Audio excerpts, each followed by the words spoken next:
Okay, all right. So we got about 6 months wait, but yeah, we have a little bit. I have to give birth. Okay. And gotta do that, right? You know, can't abandon babies when they're too small. So I'm gonna work on it, see what I'm doing. Mm-hmm. But then, yeah, definitely, I believe around February is gonna be the time that happens. So you see yourself progressing as an artist, and like a lot of people will say, like each song you do, you get better. But when you think about yourself as an artist, in the sense, what 3 things would you say you need to get better at to take you to the next level? For one, I would definitely say branding, because to be honest, I just do what I want to do when I want to do it. I don't like sit down and like, I'm like, I have a specific plan. I'm going to like take these pictures at this place. Like, I will get cute and go out and have a good ass time and not take any pictures, because I'm not thinking about branding. I'm thinking about having a good time. So, you know, like other artists, they'll go out and they'll be like, oh, okay, make sure you get a picture of me next to this bar and I need to have it with these people and whatever.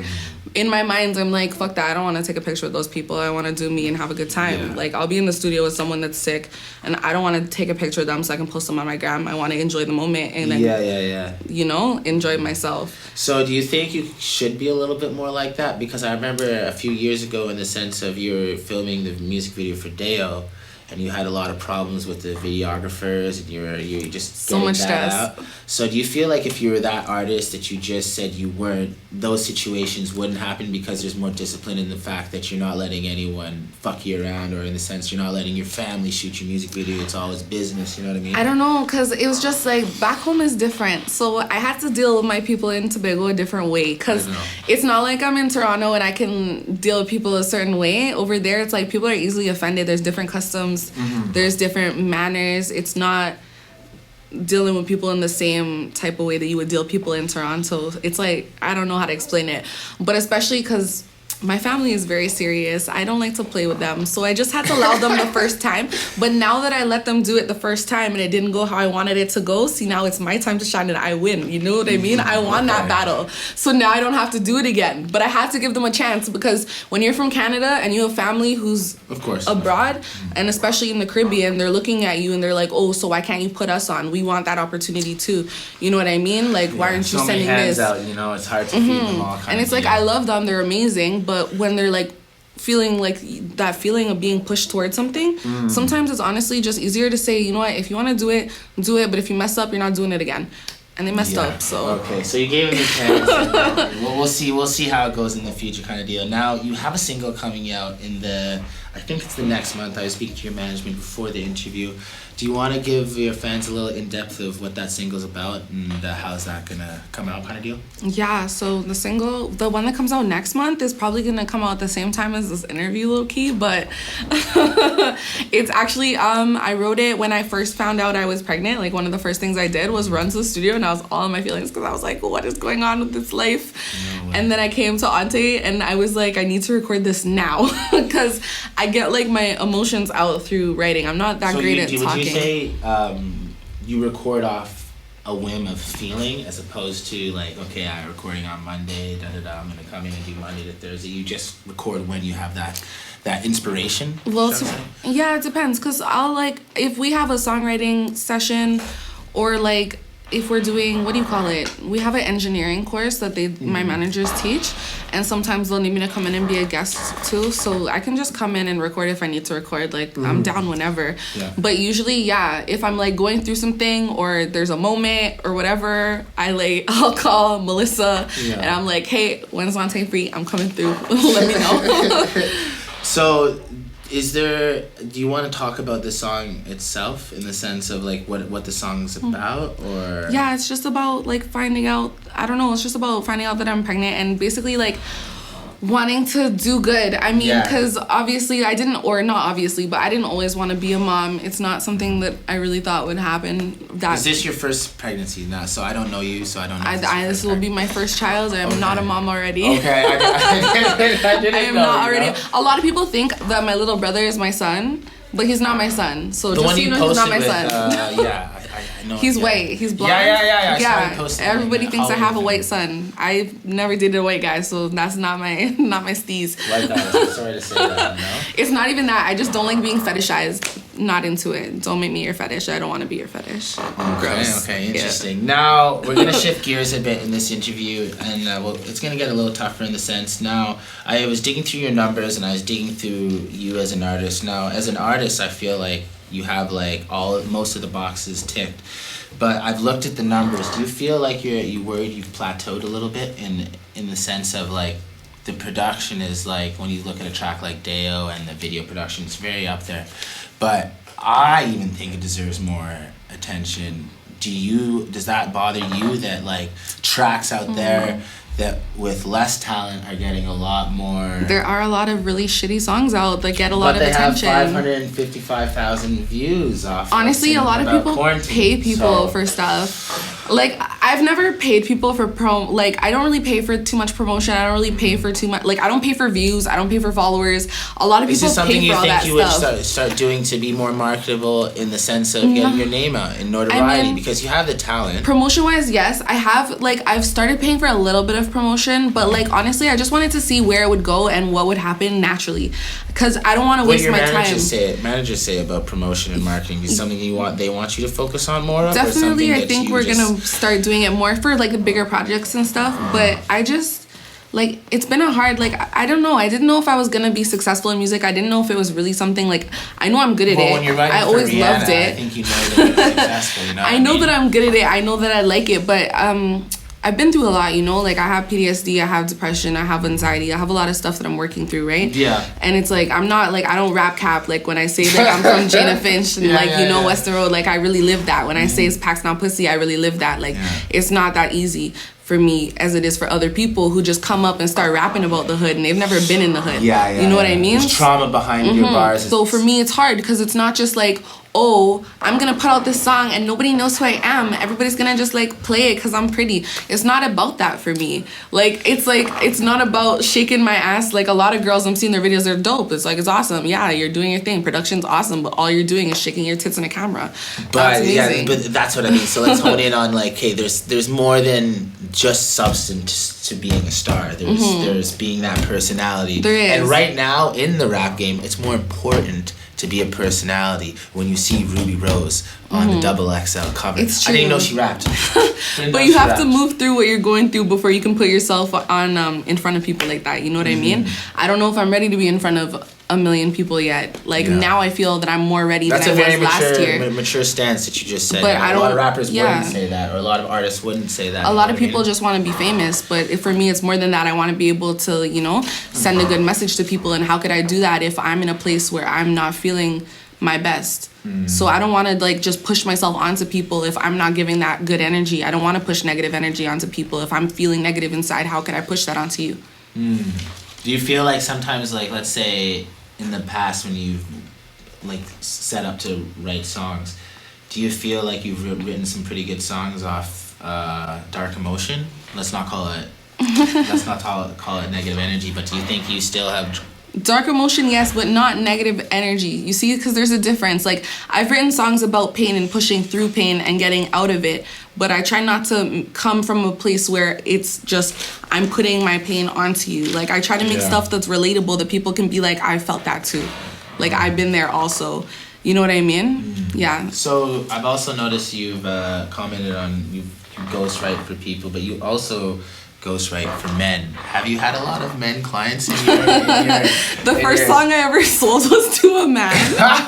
Tell us about that. It was awesome. He wanted me to write a song and I was like, yeah, let's do it. And to be honest, like when I was younger and I did a lot of freestyling, I would always rap from a man's perspective, because growing up when I listen to rap, I'm not listening to like girl rap. I always listen to 50 Cent and Biggie. No way. Who's and like the game growing up? I guess you just definitely saw 50 Cent, Biggie. Like, I don't know, I love the game, but he wouldn't be my inspiration so much as like there was a generation of music that he made that was like hard that I was into, especially. Is it because he was a stripper? It's because he was a blood and he made like, you know, songs with Lil Wayne that were just like in that, and you know what I mean. She knows what I mean. Like so growing up, that was the influence that I had around me, and I was around those people, so it just made sense. And then I always I'm a voice person, so I don't like people who have really high voices. Like, noises mean a lot to me, and I don't like certain pitches and tones.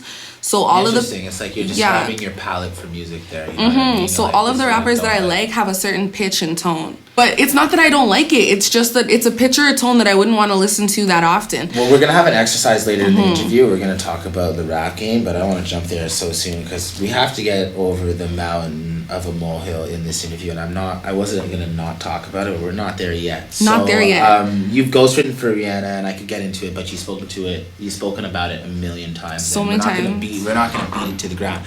Do you feel that situation you were taken advantage of, though, and you didn't really get, like, you went into it super optimistic, and then by the fourth track that he said, write another one, you're like, I'm getting fucking finessed. Yeah, it was annoying. It was just annoying because it was like, oh, life. It's just annoying. I mean, that's just how life is. I'm gonna be like, that's honestly how life is. Like, people, like, opportunities come and they go, and people come up in your life and they're like, hey, I need this.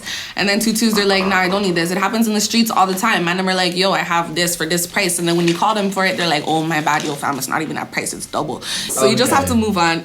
No, I'm sad. Like, I've been, like, hollered at too for, like, people that want to like potentially use actually the song that you like the most, Deo, for a TV show. You're vibing it. I was drinking a few drinks before coming here. I like that. So it's cool. It's like I have different people that reach out, but then there's like always there's like they're not just hollering at you. They're hollering at a million different people, and you don't know what they want. If I can be real, you think if you made an album strictly like that, you think it'd expedite the process of you blowing up? That song is like, it's so perfect for it, and like you executed it perfectly. So I just want to give you congrats on that. But like, if I had to look over at your management behind the camera right now, like I feel like that's what lane she needs to stay in, and that's her wheelhouse. So I'll move on. But all right, well, if you're gonna have a sip of drink, I'm gonna have a sip of drink too. Period is the only thing I can drink right now. Okay, I know. You gotta be healthy, right?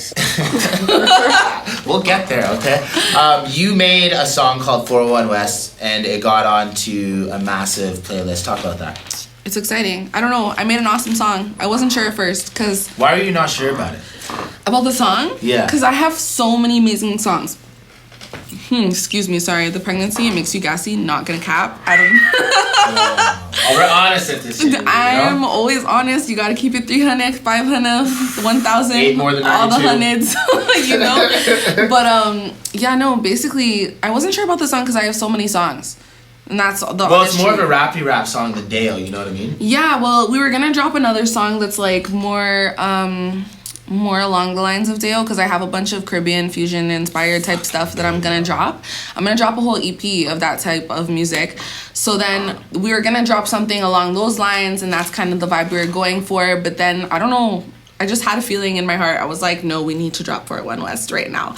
And then I dropped it, and then it made the Northern Bars playlist, and then it made another playlist. So where were you when you found out that it made the... Did you find personally, or did Gal them call you like, yo, you made the fucking...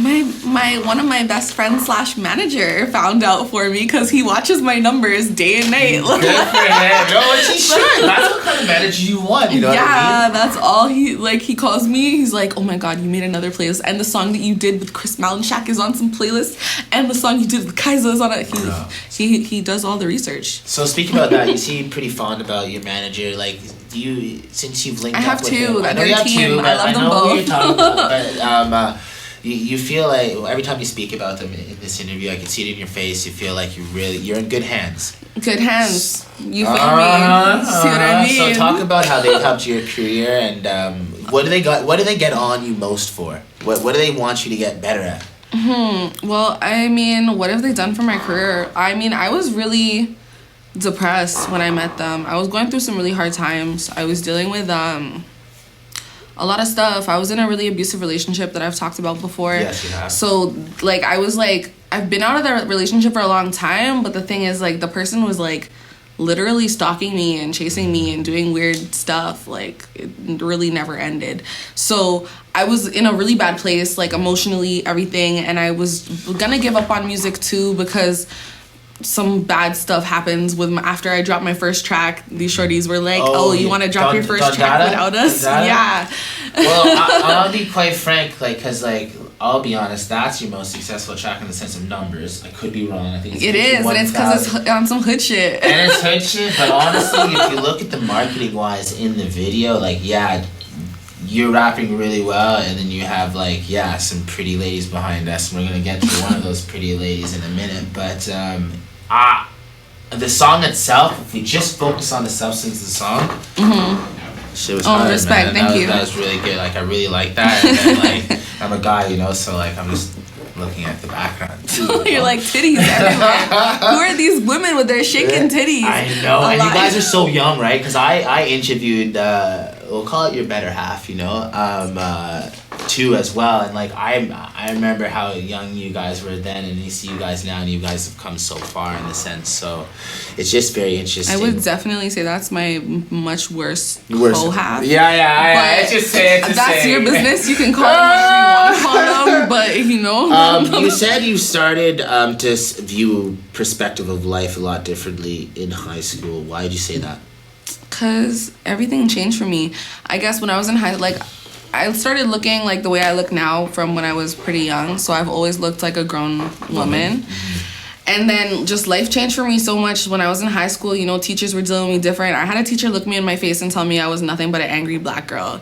And I was like, are you kidding me? You don't know what I've been through. You don't know where I come from. Like, I was going to a nice school in a nice neighborhood, but I was busting there from Jane and Finch. So it's like, they don't know what I go through when I'm at home. Yeah, exactly. And then the whole, like, everything changed. Like, I got accused of cheating on my literacy test because I got the highest mark in the school, and they were like, you couldn't have gotten this, you must have cheated. What did you do? And I'm like, are you kidding me? I wrote an essay. If I cheated, you would have known, because somebody would have had the same exact essay as me. Right? So it was just a lot of stuff like that, just being singled out and being accused of stuff that I didn't do, and just realizing that life isn't as good as I wanted it to be, because college was something I always wanted to do. I always wanted to be a good... You mentioned you were lined up to go to the School of Arts when you were younger. Yeah. But something happened. I know when the last interviewer asked you, less credible one, I'll say, but do you want to open up about that a little bit and just tell us what happened, what deterred you from not going at, I think it was 16, 17, because that's a huge opportunity, and I listen to your music and I think it would have done wonders for you, and I think you're still young enough to go, so don't cut that out of what you can do. I almost went to but when I was in high school, I almost went from middle school to an art school, and I really wanted to, but it was just not the right time. Life was not where it should have been. I know it's hard, but we're having an in-depth interview in the sense. It was just why it got so hard. Yeah, well, we moved I grew up on Weston Road, and then we moved to Etobicoke. We were in a really nice neighborhood. I used to take the bus to school, and I would see this girl who acted in Degrassi on my school bus. Or not on my school bus, on the TTC, but it was like a school bus. And I seen her, and I was like, well, this is so dope. Like, I live in the same neighborhood as a girl who goes to, a Etobicoke School of the Arts, and she's a big actor. Like, is she a brown girl, by the way? She was actually a white girl. She was a white girl, but she was dope, and she was she was just such an inspiration for me, just seeing her there, because I didn't even really watch that show that often, but when I did watch it and I recognized that she was one of the stars on the show, I can't remember her name for the life of me. Who else was on Degrassi? What was that guy's name? Drizzy Dre. Drizzy. All right. But okay, so Champagne Poppy. Talk a little bit why. So I was just so impressed, and I was like, I need to go to this school. I need to do that, because I found out she went to Etobicoke School of the Arts, and I was like, that's amazing, because there's probably scouters and different people who go there, and they're like, oh, these students are doing really well. What rated it's better recommendations, all that stuff, because it's all about who you know, and. You know what I mean? So from a young age, I was like, this is what I want to do. But then, my mom ended up getting pregnant, and then we left for, with my little brother, who I love very much. But then we ended up moving to Jane and Finch with my stepdad, and I was just so angry. I did not want to be there. I was so happy that we had, moved to a nicer neighborhood, and that, So you kind of saw it all in front of you, and then it just kind of got dragged out because of complications and whatnot. Yeah. But now, I don't know if this is a touchy subject, don't hurt me here, but was it not, because I've combed through your interviews, I've researched you, was it not to do with, correct me if I'm wrong. No, because there's different times that I've been through different stuff, so you might just have something confused with something else. So you were supposed to go, did you break your vice principal's neck? Oh, I did, but you know what? Sorry, the way you did. The way she goes, I did. But that didn't stop me from going to art school, because I'd already given up on that dream. That dream had already moved on. I was already a bad kid. But let's talk about that, because the way you said it so nonchalantly, because I I feel like a kid. Like there was the worst rumors at that school. People were saying I murdered somebody in the back of the. You had a body? Yo, no, that's not everybody was saying. I was so confused because I'm like, I called somebody that used to go to school with, and I'm like, hey, what up? What you saying? It was an exacerbated rumor about you getting in a. But I did actually. They all tried to say that I got an M. I never did that. But yeah, no, she unfortunately. Now, that's a pretty serious thing to happen to someone. Now, let me try and get a little more serious with you. Like, you've acknowledged that you have PTSD and you've been through all this trauma. And we've been talking, I think it was a little bit before the interview started, about mental health and whatnot. And black men receiving mental health, and it's just not as spoken about as it should be. Have you considered therapy, and do you think it would help you? I've seen many therapists. Okay, I didn't know. Oh yeah, no, so I'm talking about it openly because it's something I want to do with my life. I actually took a course in college for like starting charities and stuff because I really want to get into it when I have like more of a financial background in my like I want to have a lot of money in my pocket so I can really make a difference. You know what I mean? How much money? How much money is it good enough for you to be as much money as I can get? Honestly, it doesn't all need to be my money. I need investors. Down a number on a piece of paper, what would the number be for you to be satisfied? Someone to write you a blank check. If someone could write me a blank check for like $1 million. So it'd have to be $1 million? It wouldn't have to be $1 million, but look, you get multiple investors and then you have your own money because you can't start a charity without having your own money. That sounds like a pyramid scheme. No, you can't start a charity without having your own money. Yo, hop in my loom. Your biggest hop in my loom. Investor. Hop in my loom. I would never. I don't trust that shit. I do not trust that shit. I've been invited to so many looms. Nah, you better keep that shit. Oh my god. Not into it. Okay, fair enough. But no, you need money. It's the only way to help people because people only respond to money. Have you got into the stock market? Have you thought about that? I have tried. A lot of people. It's booming right now. I've tried. AMC? I've tried to get into it. I hate computers, so it's been really hard. How do you relate to stock market? I guess you gotta use the stock market. I hate computers so much. Okay, I don't know why. When you make all these bands for music, you're gonna have to have you'll have a good momager, you know. I'm sure that she'll help you invest, or your managers will help you invest. I hate computers so much. You have no idea. But I'm working on it. Honestly, my man is more into that kind of stuff, so do you want to speak about him for a bit? Do you want to speak about your new man? Is that something you want to talk about? He's a good guy. We like him a lot. Okay. I don't remember what we were speaking about before, so we can move on. It's all good. It's all good. Yeah, we're scooting along. We're getting to the... Actually, no, we're about to hit the mountain, and then we're going to get into some fun. But you don't want to speak about it? You want to shout him out, saying, you know, thank you for being so supportive? And, yeah, what do you mean? Shout out to my bae. He's the best. Oh, he's right here. He's the best. Right, he's the best. No, I'm looking at the camera right now. So we can cut it out if we want. You have to cut that out. It's me bad. So okay, you're a real person. I realized when I was watching your other interviews, when you even have beef with people, you bring them up in a fair way, you know. You don't take cheap shots. You just address them correctly. I'm not into it. There's no point. With that, I want to talk about your competition for a second. In the sense, does it bother you in the sense that someone with less substance and lyrical talent is doing better than you in the sense of notoriety? Does it bother you? I mean, obviously, at the end of the day, like, it's not my favorite thing. It bothers me. I mean, on a daily basis, it's not, like, something I think about. But I have my moments when I'm on Instagram and I see some shit. I'm like, really? And then I pull up to Ante and I'm like, Ante, what the fuck is this? Like, are you kidding me? Why do I keep seeing this shit on my timeline? It doesn't make sense. Well, it's just crazy because if you really look at things, like, you started rapping with someone, let's say, less than 24. Well, I don't know when this happened. Let's say less than 3 years ago, and then you look at yourself who's more talented with substance, and then you look across the internet and someone's getting a no jumper interview. You know what I mean? It must irk you in the sense of you started that person, you know what I mean? They interview a bunch of porn stars, so I'm not surprised. I like that. You know what I'm saying? That was slick. Good things take time. Do you think will you acknowledge though in the sense that it takes more to become a superstar than just good lyrics, you know what I mean? Obviously, you have great lyrics. It does. Your worst half might have a better personality to be a star though. So there's more things. There's more things to add to the pot to make a superstar. Yeah. So is that something that you're gonna take into effect when you're coming into your career? And are you gonna try and be a more personality? Are you gonna say some more outlandish shit, or do you find you can't do that because you're not gonna break morally? I have a very strong moral code. I have rules that I apply to myself and I like to live by them. But at the end of the day, I think it all leads back to what I was saying earlier, just about like mental health and being mentally prepared to put yourself in front of such a broad audience. Because I definitely have a lot of personality. Like, I'm like, yeah, it's a lot. But you know, I don't know. It's just certain things. I like to keep my private life private. I like to like not be fake at the same time, but I don't know, I'm just a weirdo. I'm a strange person. I haven't decided if I want to like, people always want me to be really ratchet. This is the problem, okay?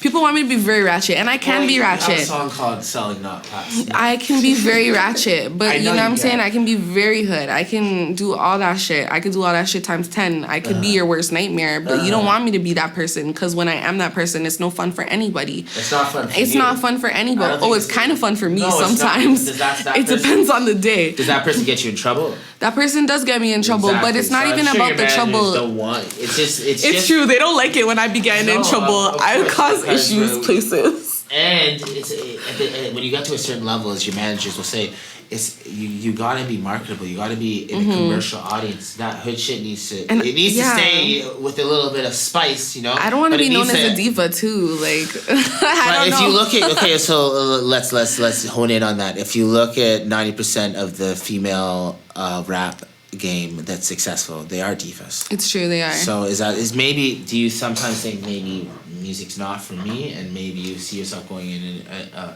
a different direction because you have so much integrity, and that's not a bad thing. I don't know. That's actually better. Yeah, the thought has definitely crossed my mind, but I'm so much more talented than a lot of people. So I know you are. It sucks because it's hard. It's like, but are you as marketable? I'm definitely a marketable person. Like, I'm a pretty ass bitch. I'm pregnant right now and I'm still cute. Guys try to hit on me every day and I'm like 9 months pregnant. Mm-hmm. So I would definitely say I don't have that problem.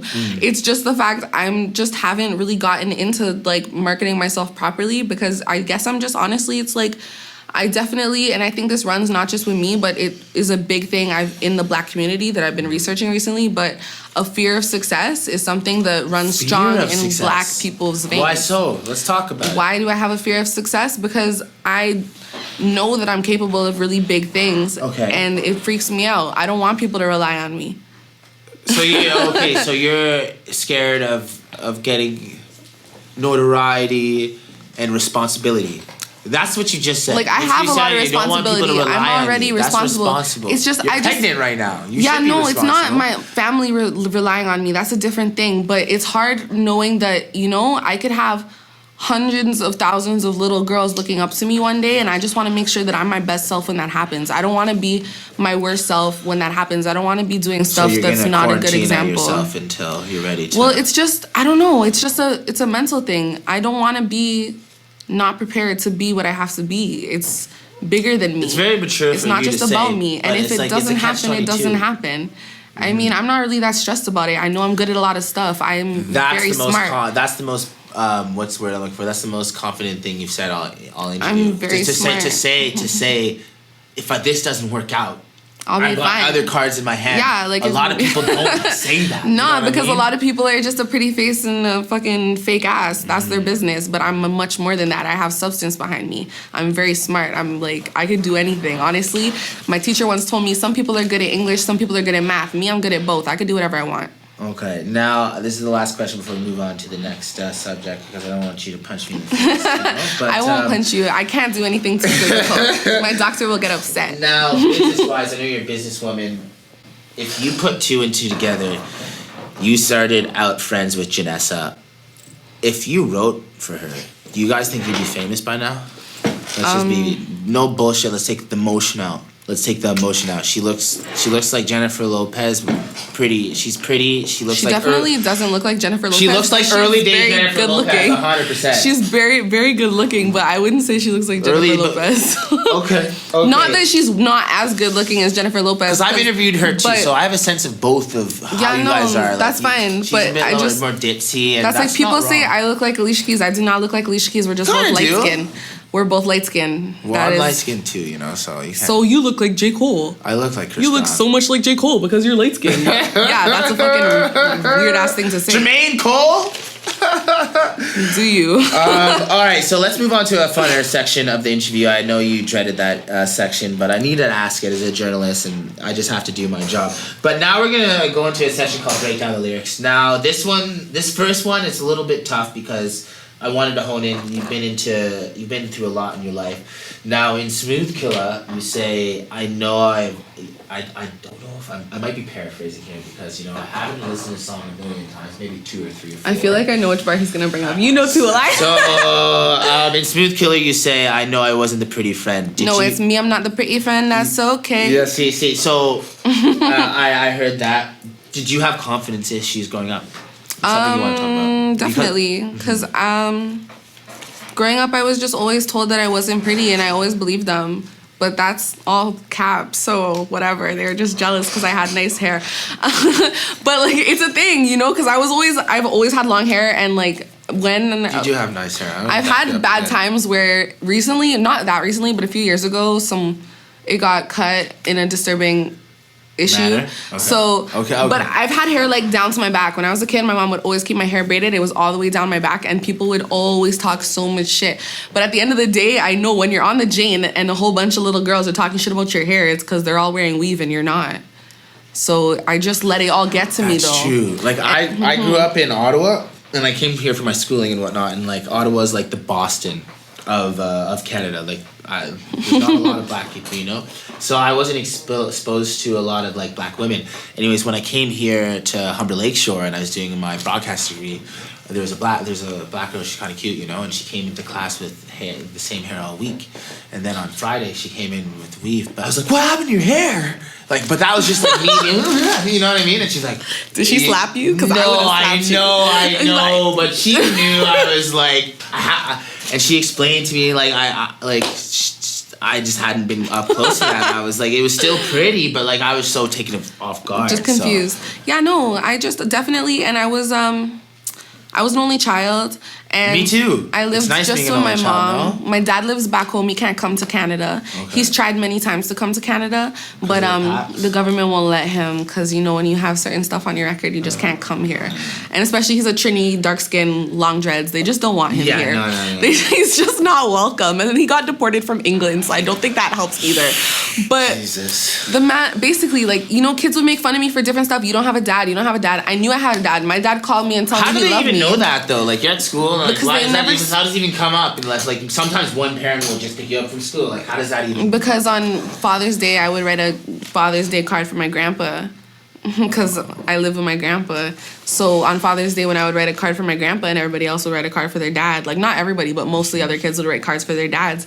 It was like to them they're just like, oh, she just doesn't have a dad, So then a lot of people... Did that bother you growing up? I feel like I can hear your voice right now. It definitely bothered me growing up because it wasn't fair. I knew my dad was trying to come see me and he couldn't come see me, and it was hard, like, hearing him say, yeah, I'm going to come visit you next year, baby. I'm going to come for you. And he never came. He never came. I'm like, what the hell? Where is this man?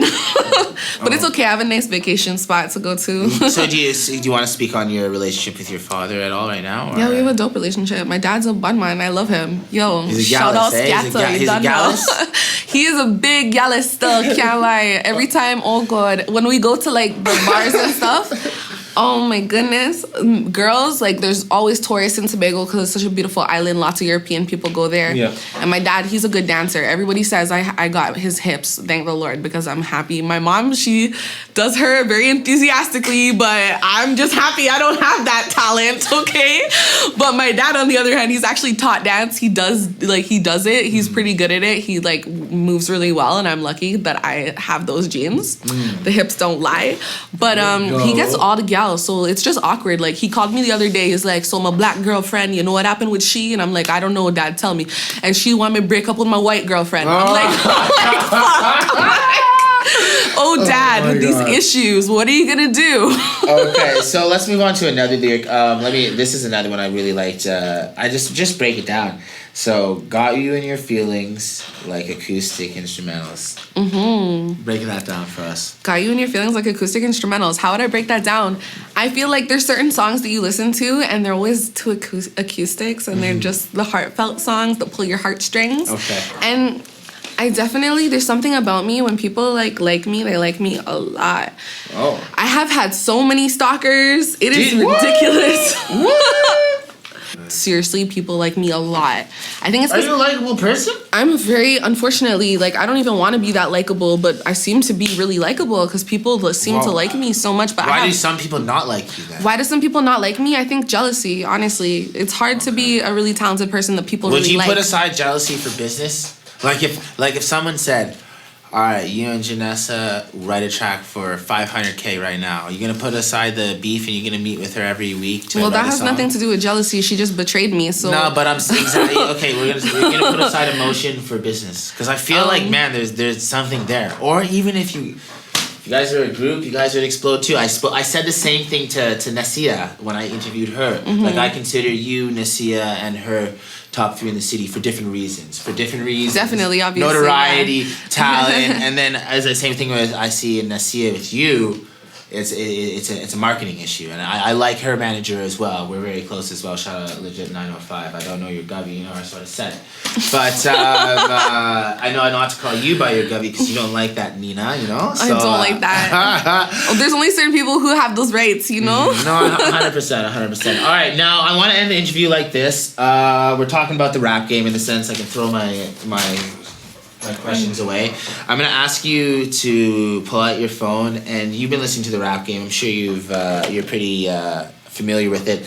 I'm gonna pick 3 artists, and you're gonna pick 3 artists. It can be anyone in the rap game except No, they're just a lot of movement. Does it feel a kick?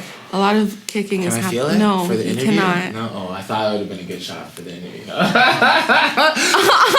I barely ever let Ante touch it, and he's like my best friend, and I know he loves babies, and I'm still like, honestly, Ante, maybe at the end of the day, and then I'm like, okay, you can touch it once. I'm like, okay, I'll see you later. Okay, so I'm gonna pick 3 artists besides J. Cole, Drake, and Kendrick Lamar. You're gonna pick 3 artists besides J. Cole, Drake, and Kendrick Lamar to go on tour for 3 months. We're gonna put it up on the screen, aka, well, I'll show you mine, you show me yours, and we'll see whose tour you think. Wait, how the hell am I finding them? I don't. No, you're just gonna type on your notes. Oh, okay. Any 3 rappers that you think are gonna be a good tour to sell tickets. I'm gonna type in the 3 rappers. Jeez, that's such a hard question. I need time to think about this. All right, well, you know what? You have about 30 seconds. I'm gonna add the Jeopardy music, and then we can type. So I'm gonna go to my notes right now. You're gonna go to your notes right now. Okay, yeah, I'm gonna, cause I did this yesterday in my interview as well. You know, so here, let me go. Okay. No, I'm gonna stay in the same. I'm gonna stay in the same lineup. You know, and then we'll swap phones. And we'll see who you can read mine and I'll read yours. All right, so I got 3 artists that I think are gonna just blow hers out of the water. And okay. So do you wanna read yours first, or do you want me to read? You can read yours first. What are they? I thought you were gonna just switch phones okay, with me. we'll switch. I'm gonna read yours first. Oh. She said, Cocanina, which is good. When you're a prize fighter, that's what you need to think. You didn't give me enough time, okay? Okay. I'm like honest. that, though. I was getting ready today. I was only listening to myself. I have so much unreleased music. Do you listen to yourself a lot? Yeah. Okay, I'm the only person who understands me. For now, you might. What about your lovely? I actually listen to his music too. He's dope. He's an artist too. He you know what? You writing for him? I would never write for him. He has lived through so much that he doesn't need no one to write for him. He's really out here still, but yeah, he doesn't need anyone to write his lyrics. He needs to get all that street life off into a track because he needs to drop that so he can be, I feel you. All right. Well, with that, that's Cocanina. I'm Christopher Wheeler. That was Capital Culture. She has a track coming out next week and this interview as well. So thank you for joining us, and we'll be back in Abstract Studios very soon.